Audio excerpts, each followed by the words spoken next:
তখন পৃথিবী, চন্দ্র, সূর্য, গ্রহ তারা কিছুই ছিল না। একাকী মহান আল্লাহ রব্বুল আলামিন, সমগ্র বিশ্ব জগতের প্রতিপালক মহান আল্লাহ তাআলা কলম সৃষ্টি করে কলমকে আদেশ করলেন, হে কলম তুমি লেখো। এই আদেশ পেয়ে কলম বলল, হে আমার রব আল্লাহ রব্বুল আলামিন, আমি কি লিখব? আল্লাহ রব্বুল আলামিন বলল, তুমি আরশে মুহাল্লায় কলেমা তৈয়বা লেখো। এই আদেশ পেয়ে কলম 400 বছর ধরে লা ইলাহা ইল্লাল্লাহ লিখতে থাকলো। যখন 400 বছর অতিক্রম করলো, তখন আল্লাহ রব্বুল আলামিন আবার কলমকে জিজ্ঞেস করলো, হে কলম তুমি কি লিখছো বলো। কলম বলল, হে আল্লাহ তাআলা, আমি তো শুধু লা ইলাহা ইল্লাল্লাহ লিখেছি। তারপর আল্লাহ রব্বুল আলামিন বলল, তুমি কলেমার শেষ অংশ লেখনি কেন? কলম ভয়ে কাঁপতে কাঁপতে বলল, হে আমার রব, আপনি পাক পবিত্র, আপনি এক অদ্বিতীয়, আল্লাহ ছাড়া তো কোনো উপাস্য নেই। এই নামের শেষে কোন নাম লিখব আমার তা সাহস হচ্ছিল না, আমার তা জানা ছিল না। তখন আল্লাহ রব্বুল আলামিন বলল, হে কলম লা ইলাহা ইল্লাল্লাহ, এরপরে আমার একান্ত বন্ধু প্রিয় হাবিব মুহাম্মদুর রাসূলুল্লাহ এই নাম লেখো, অর্থাৎ লেখো লা ইলাহা ইল্লাল্লাহু মুহাম্মদুর রাসূলুল্লাহ। এই কথা শুনে কলম কয়েকশো বছর এই নাম লিখতে লাগলো।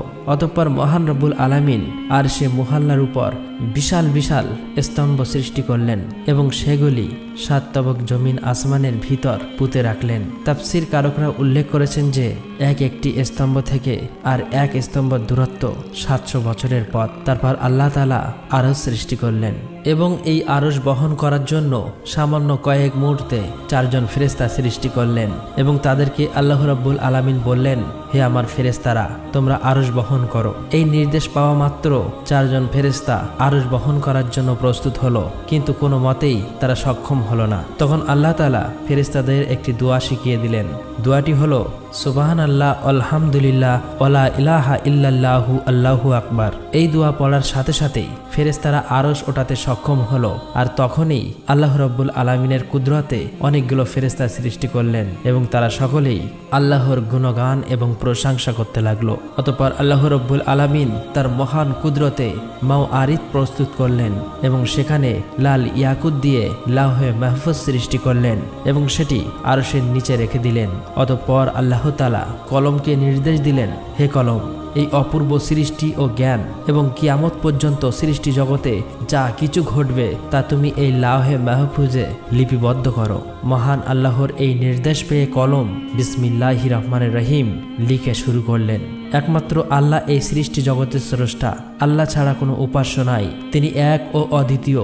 তারপর আল্লাহ রাব্বুল আলামিন কলমকে আবার নির্দেশ দিলেন, হে কলম, আদি মানব থেকে 1,24,000 পয়গম্বরের সমস্ত তথ্য লাওহে মাহফুজে লিপিবদ্ধ করো। অতএব কলম এই আদেশ পেয়ে সমস্ত সৃষ্টি জগতের সবকিছুই লিপিবদ্ধ করল। অতঃপর মহান আল্লাহ তাআলা ইয়াকুতের দিকে দৃষ্টিপাত করতেই ইয়াকুত একেবারে ভয়ে বিকলিত হয়ে পানিতে পরিণত হলো এবং আল্লাহর অসীম কুদরতে হাওয়া সৃষ্টি হলো। মহান রব্বুল আলামিন তাদের উত্তর, দক্ষিণ, পূর্ব, পশ্চিম দিকে পাঠিয়ে দিয়ে বললেন, তোমরা দ্রুত বেগে প্রবাহিত হয়ে পানিতে তরঙ্গ তুলে ফেনা সৃষ্টি করো। সাথে সাথে আল্লাহর নির্দেশ পালন করলো। অতএব পানির উপরে ফেনা জমে এই ফেনা সমূহের পরস্পরের সংঘর্ষের ফলে আল্লাহর হুকুমে আগুন সৃষ্টি হলো। কিছুক্ষণের মধ্যেই ওই আগুন থেকে ধোঁয়া নির্গত হলো। অতঃপর আল্লাহ তাআলার কুরসি পানির মধ্যখানে বিরাজ করতে লাগলো। আল্লাহ রাব্বুল আলামিন এই ধোঁয়াকে 7 ভাগে বিভক্ত করলেন। এর প্রথম ভাগ দিয়ে পানি, দ্বিতীয় ভাগ দিয়ে তামা, তৃতীয় ভাগ দিয়ে লোহা, চতুর্থ ভাগ দিয়ে রূপা, পঞ্চম ভাগ দিয়ে সোনা, ষষ্ঠ ভাগ দিয়ে মাওয়ারিদ, সপ্তম ভাগ দিয়ে ইয়াকুত সৃষ্টি করলো। এরপর মহান আল্লাহ তাআলা তার নিজ কুদরতে পানি দ্বারা প্রথম আসমান, তামা দ্বারা দ্বিতীয় আসমান, লোহা দিয়ে তৃতীয় আসমান, রূপা দিয়ে চতুর্থ আসমান, স্বর্ণ দিয়ে পঞ্চম আসমান, মাওয়ারিদ দিয়ে ষষ্ঠ আসমান এবং ইয়াকুত দিয়ে সপ্তম আসমান সৃষ্টি করলেন। এই এক আসমান থেকে আরেকটি আসমানের দূরত্ব প্রায় 500 বছরের পথ। তারপর আল্লাহ তাআলার কুদরতে পানি থেকে সোনায় রূপান্তরিত হওয়া বস্তু একটি লাল বর্ণ আকারের মাটির রূপ ধারণ করল। তখন আল্লাহ রাব্বুল আলামিন 4 ফেরেশতা হযরত জিবরাইল আলাইহিস সালাম, হযরত মিকাইল আলাইহিস সালাম, হযরত ইসরাফিল আলাইহিস সালাম, হযরত আজরাইল আলাইহিস সালাম ফেরেশতাকে 4 দিক থেকে টানতে বললেন। আল্লাহর নির্দেশ পেয়ে তারা সেই আদেশ পালন করল এবং সাথে সাথেই সুবিস্তৃত জমিনের রূপ ধারণ করল।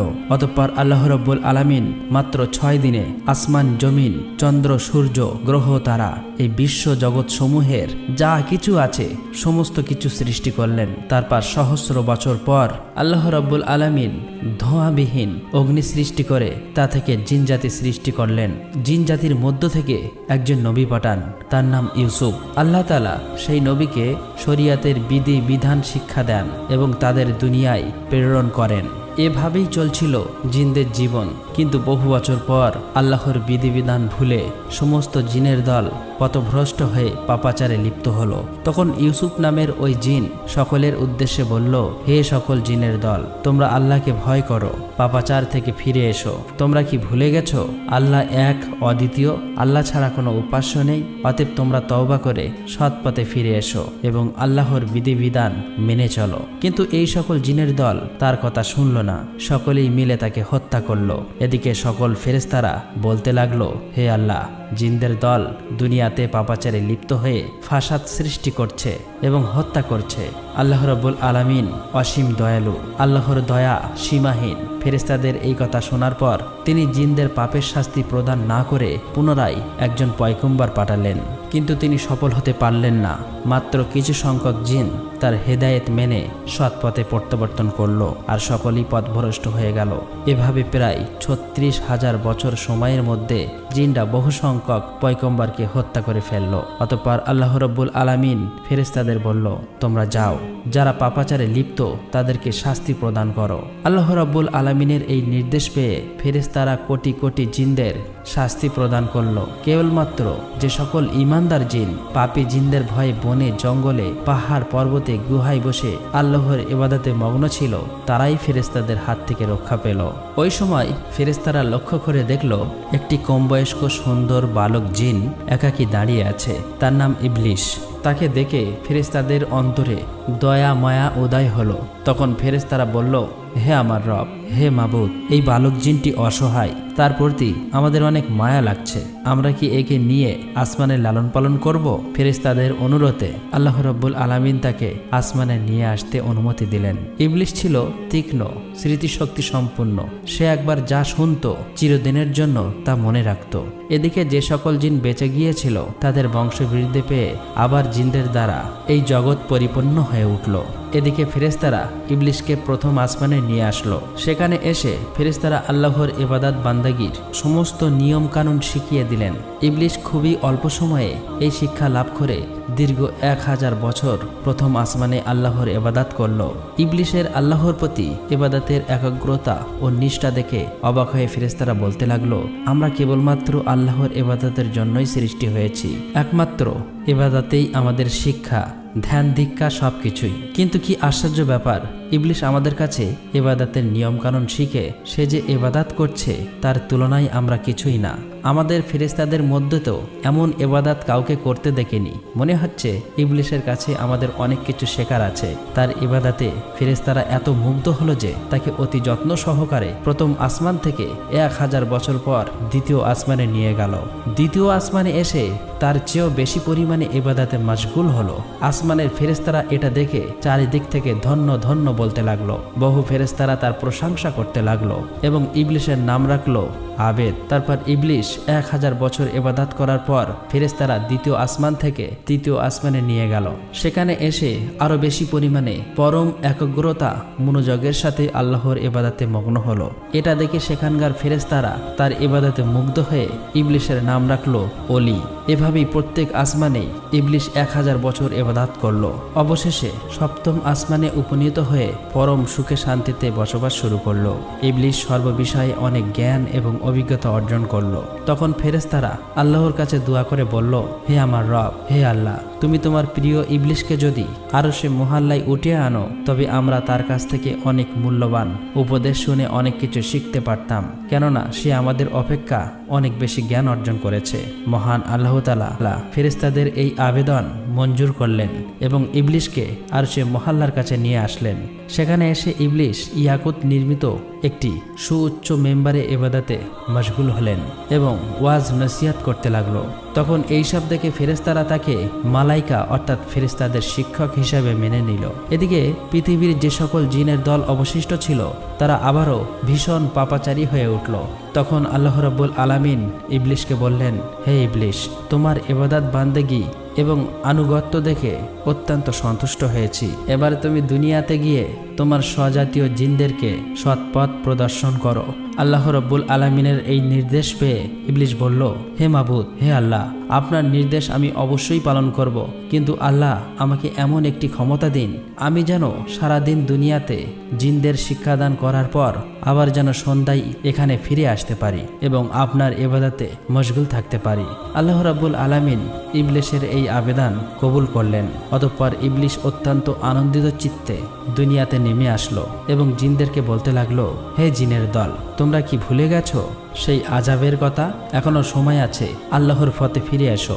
আল্লাহ ছাড়া কোনো উপাস্য নেই, পাপ কাজ ছেড়ে দিয়ে সৎ পথে ফিরে এসো। এইভাবে বহুদিন পর্যন্ত তাদেরকে হেদায়েত করতে লাগলেন, কিন্তু একাধারে বহুদিন পর্যন্ত সে অপ্রাণ চেষ্টা করেও পরিশ্রম করা সত্ত্বেও সামান্য কিছু সংখ্যক জিন ছাড়া প্রায় সকলেই ইবলিশের বিরুদ্ধাচরণ করতে লাগলো এবং ভীষণ পাপাচারে লিপ্ত হয়ে গেল। তখন ইবলিশ আল্লাহর দরবারে দোয়া করলেন, হে মাবুদ, হে আল্লাহ, আপনি আমাকে ক্ষমতা দিন যাতে এই অবাধ্য জিনদেরকে আমি সমূলে ধ্বংস করতে পারি। আল্লাহ রাব্বুল আলামিন ইবলিশের এই দোয়া কবুল করলেন এবং জিনদেরকে ধ্বংস করার জন্য অগণিত ফেরেশতা দুনিয়ায় প্রেরণ করলেন। ফেরেশতাদের সাথে ইবলিশও ছিল। অতএব ফেরেশতা ও ইবলিশের আগমনের পর দুনিয়ায় সমস্ত পাপাচারী জিন একে একে প্রাণ হারালো। দুনিয়ার কার্য শেষ করে পুনরায় ইবলিশ একাগ্রচিত্তে আল্লাহর ইবাদতে মশগুল হলো। আল্লাহ তাআলার দরবারে ইবলিশের কত যে সিজদা ছিল তা কারো পক্ষে হিসাব করা সম্ভব নয়। আসমান, জমিন ও আরশে মহল্লার নিকটে এমন কোনো জায়গা ছিল না যেখানে ইবলিশ অসংখ্য সিজদা দেয়নি। অতঃপর ইবলিশ আল্লাহ রাব্বুল আলামিনের কাছে দোয়া করলেন, হে আমার রব, হে আল্লাহ, তোমার অসীম অনুগ্রহে আমি অতি সামান্য স্তর থেকে সসম্মানে অতি উচ্চ স্তরে পৌঁছেছি। তোমার অসীম অনুগ্রহে আমি তোমার নৈকট্য লাভ করতে পেরেছি। এখন আমার মনের একান্ত বাসনা হলো তোমার পবিত্র লাওহে মাহফুজ যদি একবার দর্শন করাতেন, আল্লাহ গো, জীবন ধন্য সার্থক হয়ে যেত। তুমি দয়া করে অনুগ্রহ করে আমার এই আকাঙ্ক্ষা পূর্ণ করো। মিকাইল ফেরেশতা এই নির্দেশ পাওয়ার সাথে সাথে ইবলিশকে নিয়ে লাওহে মাহফুজের নিকট নিয়ে গেল।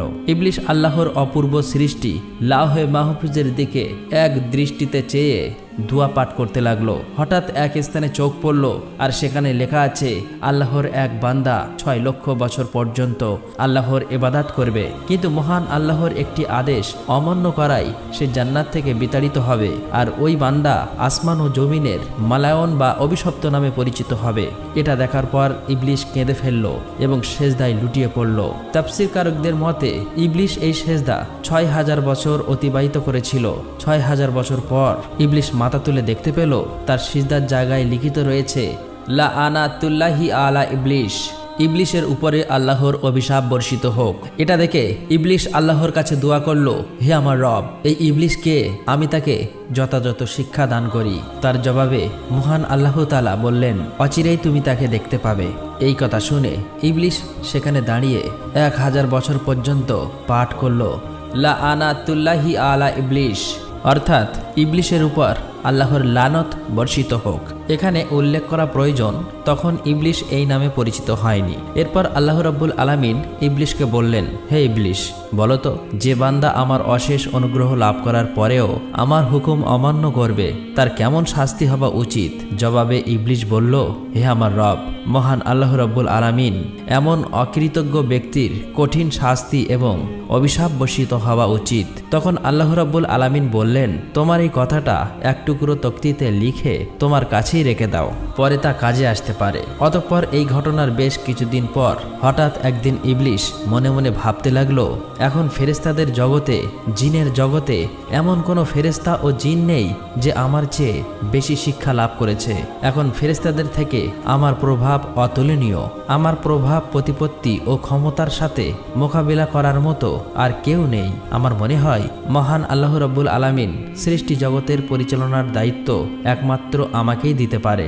এই ঘটনার বেশ কিছুদিন পরেই আল্লাহ তাআলার একদল ফেরেশতা লাওহে মাহফুজে একটি লেখা দেখতে পায়, খুব শীঘ্রই একজনের উপর আল্লাহর নালত বর্ষিত হবে। এই লেখা দেখে সমস্ত ফেরেশতাদের দল ভয়ে থরথর করে কাঁপতে লাগলো। তারা বলতে লাগলো, না জানি কে ওই হতভাগা যার উপরে এই দুর্ভাগ্য নেমে আসবে। সকল ফেরেশতারা দুশ্চিন্তায় পেরেশানি হয়ে কাঁদতে কাঁদতে তাদের ওস্তাদ ইবলিশের নিকট হাজির হলো। ইবলিশ তাদেরকে দেখে বলল, কি ব্যাপার, তোমরা সবাই এমন করে কান্না করছো কেন? তখন ফেরেশতারা বলল, ওস্তাদ, লাওহে মাহফুজের ওখানে লেখা আছে একজনের উপর আল্লাহর নালত বর্ষিত হবে। আমরা এই চিন্তায় এবং ভয়ে কান্না করছি। ওস্তাদ, আপনি আমাদের জন্য দোয়া করুন যাতে আমরা আল্লাহর নালত থেকে রক্ষা পেতে পারি। ইবলিশ ফেরেশতাদের এই সমস্ত কথা শোনার পর মুচকি হেসে আল্লাহ তাআলার দরবারে দোয়া করল, হে আমার রব, হে দয়াময় আল্লাহ তাআলা, তুমি এই ফেরেশতাদের কারোর উপর লানত দিও না। আল্লাহ রাব্বুল আলামিন সাথে সাথে ইবলিশের এই দোয়া কবুল করলেন। অতঃপর এর কিছুদিন পর একদিন ইবলিশ আরশে মুআল্লার একখানা তাকঠির উপরে উজ্জ্বল নূরের হরফে একটি লেখা দেখতে পায়। সেখানে লেখা ছিল, আউযু বিল্লাহি মিনাশ শাইতানির রাজিম, অর্থাৎ বিতাড়িত শয়তান হতে আল্লাহ তাআলার নিকট সাহায্য প্রার্থনা করছি। এই লেখা দেখার পর ইবলিশ অত্যন্ত বিস্মিত হয়ে আল্লাহর নিকটে জিজ্ঞাসা করল, হে আমার রব, কে সেই পাপিষ্ট শয়তান যাহা থেকে রক্ষা পাবার জন্য তোমার কাছে প্রার্থনা করার কথা লেখা আছে? আল্লাহ রাব্বুল আলামিন বললেন, অতি শীঘ্রই তুমি তাকে চিনতে পারবে। এদিকে বিপর্যয় সৃষ্টিকারী জিনদের থেকে জগৎকে মুক্ত করার পর আল্লাহ রাব্বুল আলামিন ঘোষণা করল, হে আমার ফেরেশতারা, জমিনে আমার এক নতুন খলিফা সৃষ্টি করব। এই ঘোষণা শোনার পর সমস্ত ফেরেশতার দল আল্লাহ তাআলার কাছে বললেন, হে আমার রব, হে দয়াময় আল্লাহ, আপনি কি এমন প্রতিনিধি সৃষ্টি করতে চান যে জমিনে ফাসাদ রহাজানি সৃষ্টি করবে? এর আগে যেমনটা হয়েছিল, আমরা তো আপনার পবিত্রতা ও প্রশংসা করি। তখন আল্লাহ রাব্বুল আলামিন বললেন, নিশ্চয়ই আমি যা জানি তোমরা তা জানো না। অতঃপর আল্লাহ রাব্বুল আলামিন জিব্রাইল আলাইহিস সালামকে আদেশ দিলেন, হে জিব্রাইল, তুমি যাও, জমিনের উপরি ভাগ থেকে এক মুষ্টি মাটি নিয়ে আসো। জিব্রাইল আলাইহিস সালাম এই নির্দেশ পেয়ে তখনই জমিনে নেমে আসলো। যেখানে বর্তমানে কাবা উপস্থিত, সেখানেই সর্বপ্রথম এক মুষ্টি মাটি নিতে চাইল। কিন্তু জমিন বলে উঠল, হে জিব্রাইল, আমার নিকট থেকে মাটি নিও না। এই মাটি থেকে আল্লাহ রাব্বুল আলামিন তার যে খলিফা বা প্রতিনিধি সৃষ্টি করবেন, তাদের সন্তান সন্ততি শাস্তিযোগ্য হবে। আমি অসহায় মাটি, আল্লাহর শাস্তি ভোগ করার শক্তি আমার নেই। এই কথা শোনার পর হযরত জিব্রাইল আলাইহিস সালাম মাটি না নিয়ে ফিরে আসলেন। এরপর একে একে মিকাইল, ইসরাফিল সকল ফেরেশতাকে মাটি আনার জন্য সেখানে পাঠানো হলো, কিন্তু তারা সবাই এভাবে মাটি না নিয়ে ফিরে আসলো। অবশেষে আল্লাহ রাব্বুল আলামিন হযরত আজরাইল ফেরেশতাকে বলল, হে আজরাইল, তুমি জমিন থেকে এক মুষ্টি মাটি নিয়ে আসো। আল্লাহ রাব্বুল আলামিনের এই নির্দেশ পেয়ে আজরাইল ফেরেশতা সাথে সাথে জমিনে নেমে আসলেন। অতঃপর জমিন আগের মতো আল্লাহর কসম করে মাটি নিতে নিষেধ করলেন। তখন আজরাইল ফেরেশতা বললেন, হে জমিন, তুমি যার কসম দিচ্ছ, আমি সেই মহান আল্লাহর নির্দেশে এখানে এসেছি। আমি সেই মহান আল্লাহ তাআলার আদেশ অমান্য করতে পারবো না। অতএব এক মুষ্টি মাটি নিয়েই যাব। এই কথা বলার পর আজরাইল ফেরেশতা এক মুষ্টি মাটি নিয়ে ঊর্ধ্ব জগতে চলে গেলেন। আল্লাহর দরবারে এসে বললেন, হে আল্লাহ, আপনি মহান জ্ঞানী, এই জগৎ সমূহের প্রতিপালক, আপনার আদেশ আমি পালন করেছি। তখন আল্লাহ রাব্বুল আলামিন বললেন, হে আজরাইল, এই মাটি হতে জমিনে এক খলিফা সৃষ্টি করব এবং তার জান কবজ করার দায়িত্ব তোমাকেই দেব। তখন আজরাইল ফেরেশতা বললেন, হে আমার রব, হে মহান আল্লাহ তাআলা, আপনি যদি এই দায়িত্ব আমাকে দেন, তাহলে আপনার বান্দারা আমাকে দুশমন ভাববে। তখন আল্লাহ রাব্বুল আলামিন বললেন, হে আজরাইল, প্রত্যেক বান্দা তার মৃত্যুবরণ করার আগে একটি ওসিলা তৈরি হবে, ফলে কেউ তোমাকে দুশমন ভাববে না। অতঃপর আল্লাহ রাব্বুল আলামিনের নির্দেশে ফেরেশতারা ওই এক মুষ্টি মাটিকে তায়েফ ও মক্কা শরীফের মাঝখানে রেখে দেন। তখন আল্লাহর রহমতের বৃষ্টি তার উপর বর্ষিত হয়। এভাবে 2 বছর সেই মাটি বৃষ্টিতে ভিজে কাদায় পরিণত হলো। 6ষ্ঠ বছরের শুকনো মাটিতে রূপান্তরিত হলো এবং 8ম বছরে হযরত আদম আলাইহিস সালামের আকৃতি সৃষ্টি হলো। অতঃপর একদিন ইবলিশ 70,000 ফেরেশতার সাথে নিয়ে হযরত আদম আলাইহিস সালামের নিকটে এসে দেখে তার দেহপিঞ্জর মাটিতে পড়ে রয়েছে। এ সময় ইবলিশ তার প্রতি অসম্মানের দৃষ্টিতে দেখে।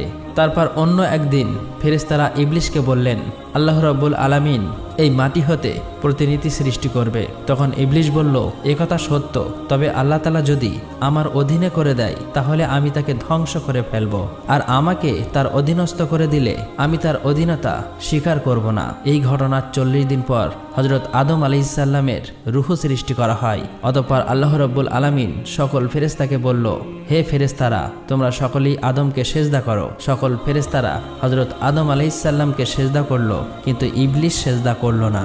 তখন আল্লাহ রাব্বুল আলামিন বললেন, হে ইবলিশ, যাকে আপন হাতে সৃষ্টি করা হয়েছে তাকে সেজদা করতে কিসে তোমাকে বাধা দিল? এটা তো তুমি অহংকার করলে। তখন ইবলিশ বলল, আমি তার চেয়েও শ্রেষ্ঠ। হে আল্লাহ, আপনি আমাকে আগুন দিয়ে সৃষ্টি করেছেন আর তাকে মাটি দিয়ে সৃষ্টি করেছেন। তখন আল্লাহ রাব্বুল আলামিন বললেন, হে ইবলিশ, এখান থেকে বেরিয়ে যাও, কারণ এখন তুই অভিশপ্ত হয়েছিস, তোর উপর কিয়ামত পর্যন্ত লানত থাকলো। তখন ইবলিশ শয়তান বলল, হে আল্লাহ, এই আদমের জন্যই আমি আপনার দরবার থেকে বিতাড়িত অভিশপ্ত হয়েছি, এটা আমার দুর্ভাগ্য। তখন আল্লাহ রাব্বুল আলামিন বললেন, হে ইবলিশ, সেই লেখা তক্তির দিকে চেয়ে দেখো কি লেখা আছে। ইবলিশ সেদিকে দৃষ্টি করতেই দেখলো সেখানে লেখা আছে, আল্লাহর এক বান্দা আল্লাহর নির্দেশ অমান্য করবে আর তার শাস্তি হচ্ছে আল্লাহর লানত, অর্থাৎ আল্লাহর রহমত থেকে বঞ্চিত হয়ে যাবে। এই লেখা পাঠ করার পর ইবলিশ অত্যন্ত নিরাশ ও লজ্জিত হয়ে বললেন, হে আমার রব, আমাকে অবকাশ দিন সেই কিয়ামত দিবস পর্যন্ত। আমার দ্বিতীয় আবেদন হলো, আমাকে আদম সন্তানের মস্তিষ্কের ভিতরে প্রবেশের সুযোগ দিন আর আমাকে তাদের দৃষ্টির অন্তরালে রাখুন, যেন আমি তাদেরকে সবসময় ধোঁকা দিতে পারি। আপনার ইজ্জতের কসম, আমি তাদের সবাইকে পথভ্রষ্ট করব। তখন আল্লাহ রাব্বুল আলামিন বললেন, তোকে এবং তোর অনুসারীদের দিয়ে জাহান্নাম ভর্তি করব, তবে তাদেরকে নয় যারা ঈমানদার আল্লাহওয়ালা, যারা আল্লাহর পথে থাকবে। অতঃপর আল্লাহ রাব্বুল আলামিন ফেরেশতাদেরকে হুকুম করলেন, তোমরা হযরত আদম আলাইহিসসালামকে জান্নাতুল ফেরদাউসে নিয়ে যাও। ফেরেশতারা এই হুকুম পাওয়ার সাথে সাথেই হযরত আদম আলাইহিসসালামকে জান্নাতুল ফেরদাউসে আনলেন এবং আল্লাহ তাআলা সকল নিয়ামত দান করলেন। প্রিয় দর্শক, আপনারা যদি চান এর পরের পাঠ, তাহলে অবশ্যই আপনাদের মন্তব্য লিখে জানাতে ভুলবেন না। আর আমরা সকলেই যেন শয়তানের ধোঁকা থেকে বেঁচে থাকি, অর্থাৎ আমরা সকলেই যেন অসৎ এবং খারাপ পথ বর্জন করে আল্লাহর দেখানো পথেই চলতে পারি। আল্লাহ রাব্বুল আলামিন আমাদের সকলকে এই তৌফিক দান করুক, আমিন। আসসালামু আলাইকুম।